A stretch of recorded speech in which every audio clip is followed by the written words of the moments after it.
So I'm starting to backtrack a bit on my initial thoughts that I had in. Let me take you back. Let me take you back to when we first heard about the fact that Microsoft was in some kind of verbal agreement to purchase Activision Blizzard, okay? I was actually happy about it. And I thought it was a good thing because my thought process behind it was more about Blizzard's been trash forever now, it being one of my developers that I was in love with as a lad, you know. They had turned into trash for a long time. They're just nothing worth investing in there anymore, and hasn't been for a long time in my opinion. And Activision, basically the same. I mean, it's the same company, right? Activision Blizzard. Activision was just slew of bangers back in the day, and now it's just not really, you know. I mean, what you get, trash flipping Call of Duty year on end. You know, they come out with a decent one every once in a while, but I mean, look at Modern Warfare 3, man. Give me a break, dude. You know, it's more about baiting people into buying games that aren't really worth the price tags and stuff. So I was really hopeful that Microsoft would buy Activision Blizzard and really, you know, build the company back into something decent. And that's where my head was at with it. And one of the things that they did that gave me hope, that I was saying before the acquisition ever finalized, was they got to get rid of Bobby Kotick. You know, got to get rid of Bobby Kotick, and they did it. And I was like, this might actually be happening. They might be doing something good here. And now here we are, right? So after about 6 months of this being finalized, what it finalized October last year, something like that. So over 6 months now.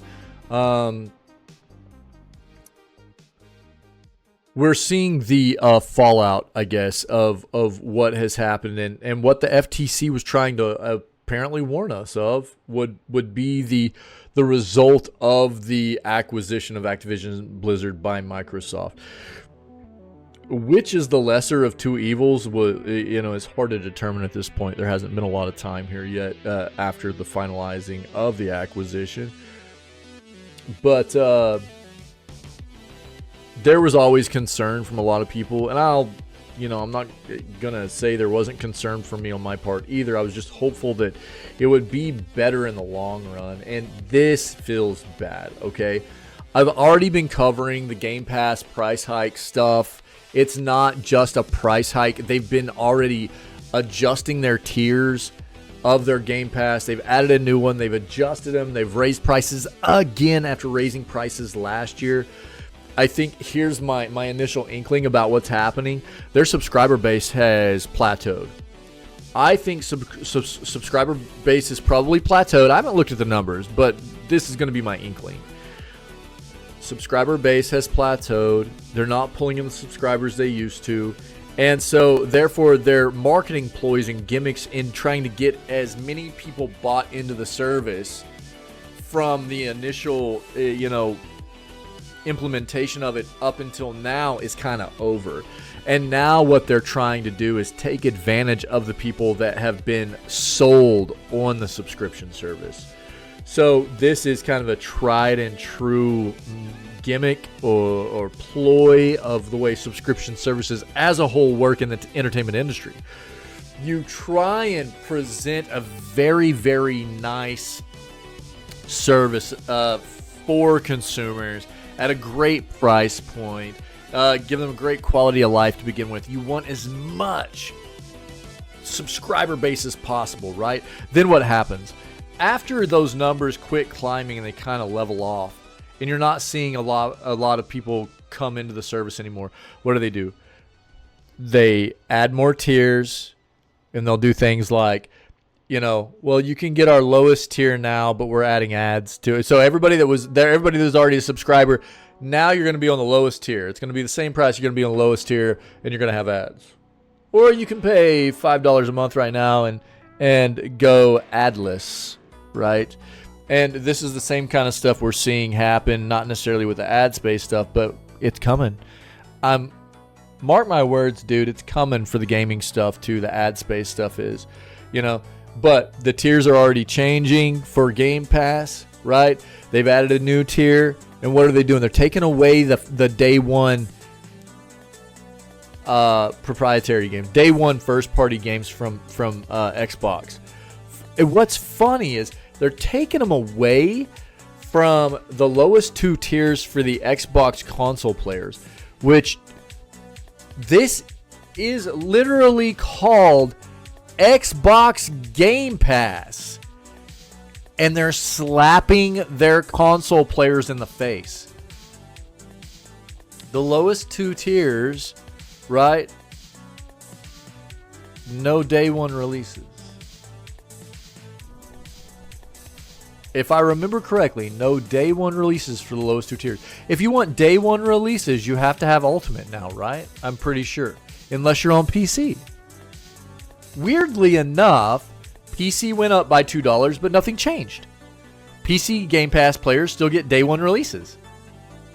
Where they, dude, this feels terrible. It feels really, really bad. And I'm telling you, I really think that my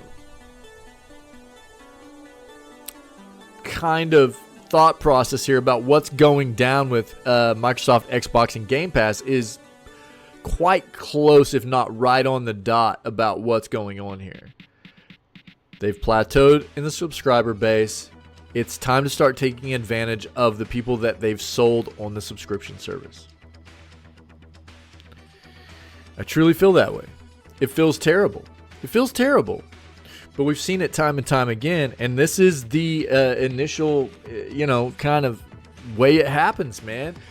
So the FTC has now claimed that Xbox's Game Pass price hike is consumer harm it warned us of. And I do think that is true.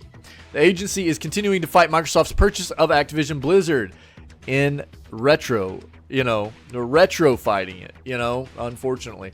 The Federal Trade Commission has called Microsoft's recently announced Game Pass price rises exactly the sort of consumer harm it tried to stop by fighting the company's acquisition of Activision Blizzard. The following a court victory for Microsoft last year, which the FTC is currently appealing, the corporation completed its $69 billion acquisition of Activision Blizzard in October of 2023. The agency is continuing to submit evidence while its appeal is considered, and in a few filings on Thursday, it highlighted Microsoft's new Game Pass tiers, which include a price increase for Ultimate and a new standard tier that doesn't include day one releases.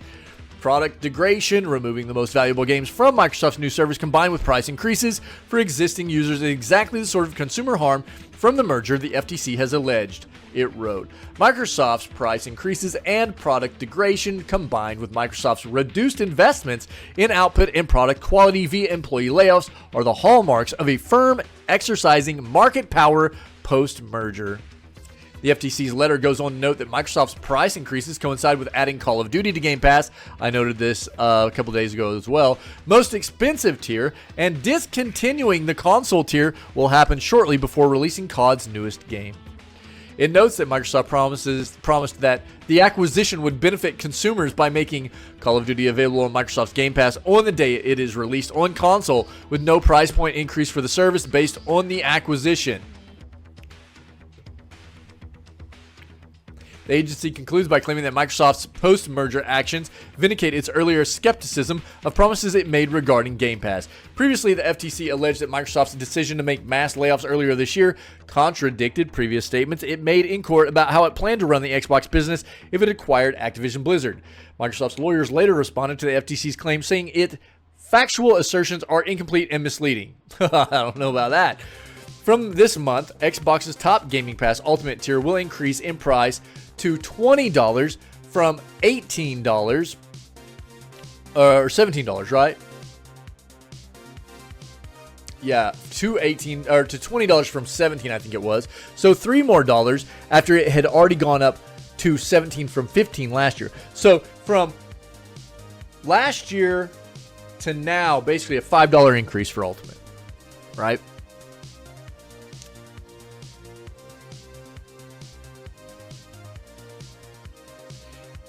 PC Game Pass will also increase in price to $12 a month from the $10 it already was.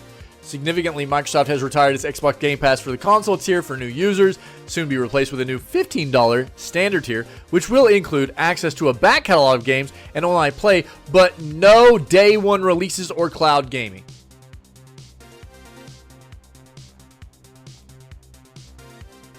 So there's a, I think, $10 tier that will be available, just that basically gives you about 25 games to stream for console players.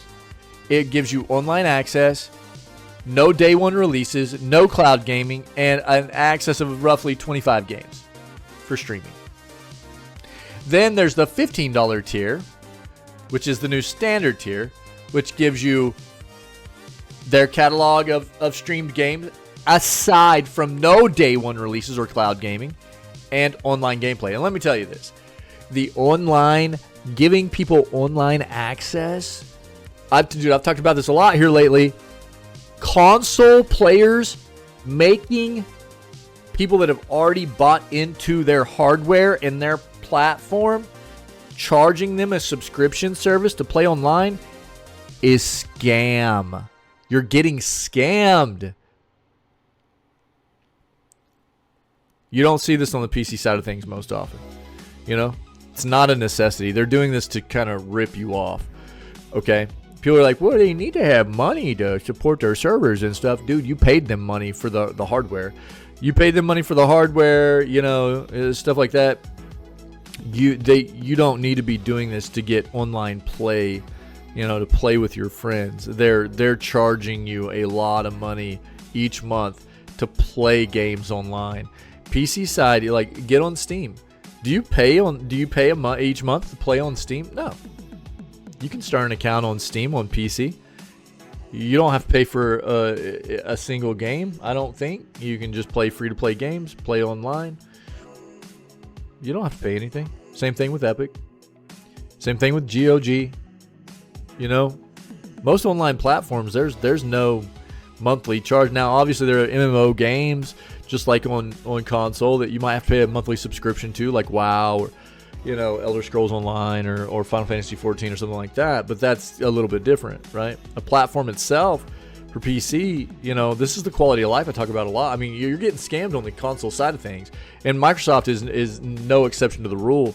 They're really sticking it to their console players now. What's crazy is that they're really, really sticking it to, this is called Xbox Game Pass. And they're really sticking it to their console players now. Whereas PC's getting away almost fairly unscathed with just a minimal price hike.